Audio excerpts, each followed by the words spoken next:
Aujourd'hui, l'attention se porte sur la frappe iranienne contre une cible à Dubaï et le démenti catégorique de l'Ukraine, une attaque de drones à grande échelle sur Odessa, une fracture croissante au sein de l'Alliance occidentale et la guerre de tranchées en cours sur le front ukrainien. Commençons par un événement qui a suscité une vive attention internationale ces dernières de 24 heures. Le corps des gardiens de la révolution islamique a publié un communiqué affirmant que les forces armées iraniennes avaient frappé une installation aux Émirats arabes unis, près de Dubaï. Selon la partie iranienne, cette installation abritait un entrepôt contenant des systèmes anti-drones ukrainiens, une vingtaine de spécialistes militaires ukrainiens et des munitions américaines. Les autorités iraniennes ont qualifié l'incident de frappe militaire ciblée et ont fait état de victimes parmi le personnel présent. Kiev a immédiatement et catégoriquement démenti ces allégations. Le ministère ukrainien des Affaires étrangères a qualifié les informations iraniennes de campagne de désinformation. Le président Zelensky, qui se trouvait alors dans les pays du Golfe, a également nié toute implication de militaires ukrainiens dans cette opération, affirmant qu'il s'agissait d'une manœuvre de propagande iranienne dans le contexte du conflit qui oppose Téhéran aux États-Unis et à Israël. À l'heure où nous écrivons ces lignes, aucune vérification indépendante des déclarations iraniennes n'a été effectuée. Les autorités des Émirats arabes unis n'ont pas fait de commentaires publics. Il est à noter que ces déclarations ont coïncidé avec la visite de Zelensky dans la région, soulevant de nombreuses questions au sein des communautés d'experts et diplomatiques. Lors de sa tournée au Moyen-Orient, le président ukrainien s'est entretenu en Arabie saoudite, aux Émirats arabes unis et au Qatar.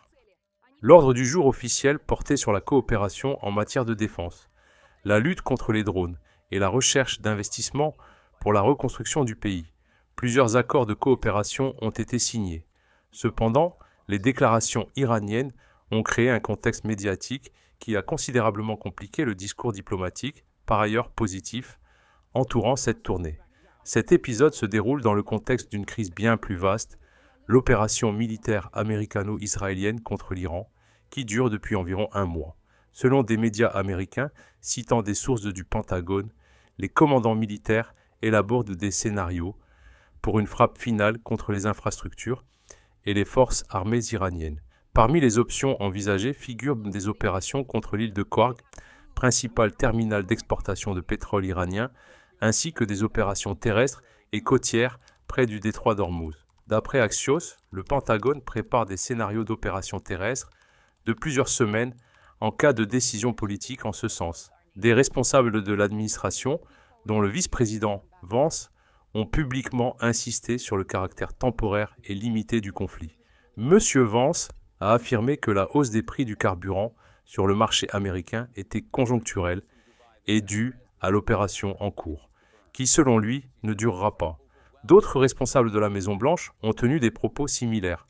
Cependant, la réalité sur le terrain est tout autre. Les forces iraniennes ont frappé l'aéroport international du Koweït, provoquant un violent incendie dans les réservoirs de carburant. Cet incident a clairement démontré que le conflit s'est étendu au-delà de l'impasse irano-américaine immédiate et commence à affecter les infrastructures civiles et énergétiques des États voisins. Les monarchies du Golfe Persique, traditionnellement prudentes dans leur politique, courent le risque réel d'être entraînées dans cette zone d'instabilité, quelle que soit leur préférence. Dans ce contexte, la situation autour du détroit d'Ormuz revêt une importance stratégique fondamentale. Environ 20% des exportations mondiales de pétrole transitent par ce passage maritime étroit. Toute perturbation du trafic maritime a des répercussions immédiates sur les marchés mondiaux de l'énergie.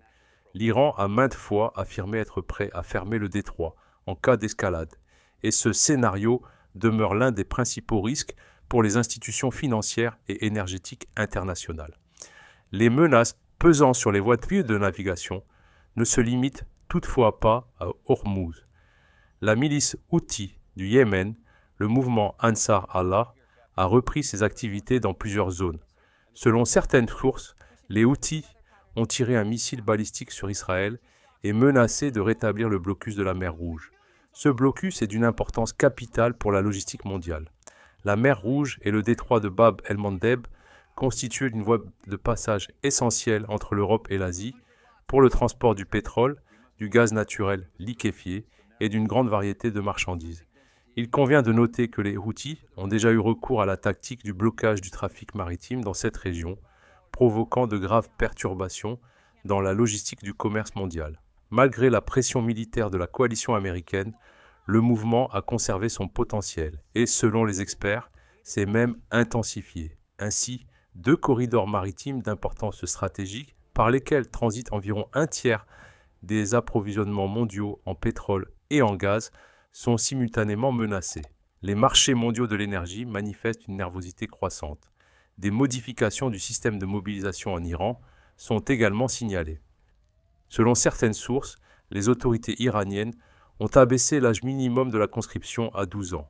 Des adolescents sont recrutés pour tenir les points de contrôle et patrouiller dans les rues. Certains observateurs y voient la preuve que le régime iranien se prépare à une confrontation prolongée et mobilise toutes ses ressources. Les organisations internationales de défense des droits humains ont déjà exprimé leur inquiétude, dénonçant des violations du droit international humanitaire. Dans ce contexte, les propos de Donald Trump lors d'un forum d'investissement en Arabie Saoudite ont particulièrement retenu l'attention. Selon des témoins, Trump a évoqué Cuba comme une possible prochaine cible pour les États-Unis, avant d'ajouter avec une pointe d'ironie qu'il fallait faire comme s'il ne l'avait pas dit. Cette déclaration a immédiatement suscité une vague de commentaires. Les responsables de l'administration se sont abstenus de fournir des éclaircissements. D'autres remarques du président américain, lors de cette même visite, se sont révélées tout aussi révélatrices. Trump a commenté ses échanges passés avec le prince héritier saoudien, Mohammed Ben Salman, en des termes nettement atténués. Ce style a fait l'objet de nombreuses critiques internationales. Lors d'une rencontre avec le président portugais Marcelo Rebelo de Sousa dans le bureau ovale, Trump a orienté la conversation vers le football et lui a demandé si le président portugais perdrait les élections, si Cristiano Ronaldo se présentait contre lui. Cet épisode a été perçu comme un exemple flagrant du style de communication caractéristique de l'actuelle administration américaine. Dans un contexte institutionnel plus large, les déclarations de Trump concernant le mécanisme de défense collective de l'OTAN sont dignes d'intérêt. Selon certaines sources, le président américain a évoqué la possibilité de révoquer la protection de l'article 5 pour les États membres qui ne consacrent pas 5% de leur PIB à la défense. Il convient de noter que le seuil de 2% a été adopté il y a seulement quelques années et n'était toujours pas atteint par de nombreux pays. Ce seuil de 5% est plusieurs fois supérieur aux dépenses actuelles de la plupart des membres européens de l'Alliance. L'Espagne, la Belgique, le Canada, le Portugal, la Slovénie, le Monténégro et l'Albanie sont ainsi menacés. Les responsables européens ont réagi en rappelant que l'article 5 est un élément fondamental de l'architecture de sécurité mise en place après la Seconde Guerre mondiale et ne saurait être considéré comme un service marchand. Cette contradiction est apparue clairement lors de la réunion des ministres des Affaires étrangères du G7, où un échange de remarques acerbes a eu lieu entre le secrétaire d'État américain Marco Rubio et la haute représentante de l'Union européenne, Kaja Kallas. La partie européenne a exigé une pression plus constante sur la Russie.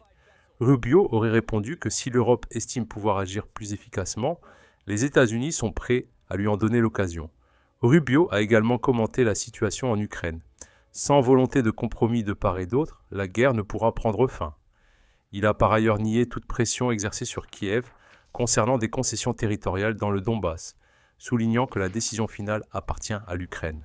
Dans le même temps, il a exposé la position de principe de Washington. Garantir la sécurité jusqu'à la fin des hostilités impliquerait automatiquement une intervention militaire américaine directe, ce que l'administration actuelle n'est pas prête à faire. Sur le front ukrainien, les forces russes ont détecté une avancée près de Grichino et Sofiivka dans la région de Donetsk. Bien qu'aucune percée stratégique ne soit évoquée, les changements observés sur la ligne de front indiquent la poursuite d'une guerre de tranchées systématique. Les forces ukrainiennes signalent des frappes aériennes de représailles contre les positions russes. Selon l'armée de l'air ukrainienne, la Russie a utilisé 273 drones d'attaque au cours d'une nuit de la semaine dernière, soit l'une des plus importantes attaques du conflit. Parmi ceux-ci, 251 ont été abattus ou neutralisés par guerre électronique, mais 21 drones ont atteint leur cible à 18 endroits et des débris ont été enregistrés au sol à 9 autres endroits. La principale frappe a touché Odessa, les infrastructures portuaires, des zones résidentielles et des équipements sociaux, dont une maternité, ont été visés. On déplore des morts et des blessés, dont un enfant. Des victimes sont également signalées à Kryvyi et dans la région de Poltava. En réponse, des drones ukrainiens ont frappé plusieurs cibles en Russie. L'usine Promsynthes, dans la région de Samara, a été attaquée. L'installation, qui produit des explosifs, a provoqué un incendie. La raffinerie de pétrole de Novoyaroslav, dans la région de Yaroslavl, a également été touchée et des incendies se sont déclarés dans au moins 3 zones industrielles. Les autorités russes font état de la destruction de drones dans la région de Yaroslavl et de victimes civiles, dont un enfant. Le ministère russe de la Défense a annoncé l'interception et la destruction de 155 drones ukrainiens au-dessus de plus de 15 régions du pays. L'affrontement aérien continue de s'étendre géographiquement, les frappes couvrant des zones toujours plus vastes de part et d'autre et atteignant des cibles auparavant considérées comme éloignées de la zone de combat active. Au sein de l'UE, les tensions politiques autour de la position de la Hongrie s'intensifient. Washington envisagerait d'imposer des sanctions personnelles aux dirigeants hongrois, restrictions de visas et mesures financières en raison du blocage systématique par Budapest de l'aide financière à l'Ukraine et de son soutien à la coopération énergétique avec la Russie. Le Premier ministre Orban maintient un discours virulent, affirmant que l'adhésion de l'Ukraine à l'UE représente un risque direct pour l'Europe. La position de Budapest demeure l'une des principales sources de dissensions internes au sein de l'Union. Parallèlement, la Commission européenne examine le statut à long terme des citoyens ukrainiens bénéficiant d'une protection temporaire. Parmi les scénarios à l'étude figure la prolongation de ce régime de protection au-delà de 2027, son abolition pure et simple et le transfert des citoyens vers un régime de séjour standard pour étrangers, ainsi que des solutions intermédiaires impliquant des statuts spéciaux. Ce débat témoigne d'une évolution progressive de la perception de la crise ukrainienne dans l'espace politique européen. Elle est de plus en plus perçue comme une urgence temporaire et de plus en plus comme une réalité durable exigeant des réponses systémiques. Globalement, la situation actuelle est caractérisée par une forte instabilité à plusieurs niveaux. Au Moyen-Orient, la campagne militaire américano-israélienne contre l'Iran se poursuit sans perspective de fin imminente. Téhéran se montre prêt à un bras de fer prolongé, déployant un arsenal toujours plus important, allant des frappes directes contre les infrastructures des États voisins au soutien des forces alliées au Yémen. Les Houthis menacent ouvertement de fermer la mer Rouge. Les marchés mondiaux de l'énergie sont nerveux. Sur le front ukrainien, les combats restent au point mort, sans évolution stratégique notable, tandis que les affrontements aériens s'étendent et se dispersent géographiquement. Au sein de l'Alliance Atlantique, les désaccords s'accentuent entre les États-Unis et leurs partenaires européens, tant sur la stratégie à adopter envers l'Ukraine que sur les principes fondamentaux de l'OTAN. Les prochains jours révéleront la résilience de ces structures, actuellement soumises à des pressions simultanées de toutes parts. Les contacts diplomatiques se poursuivent à différents niveaux, mais leurs résultats concrets demeurent incertains.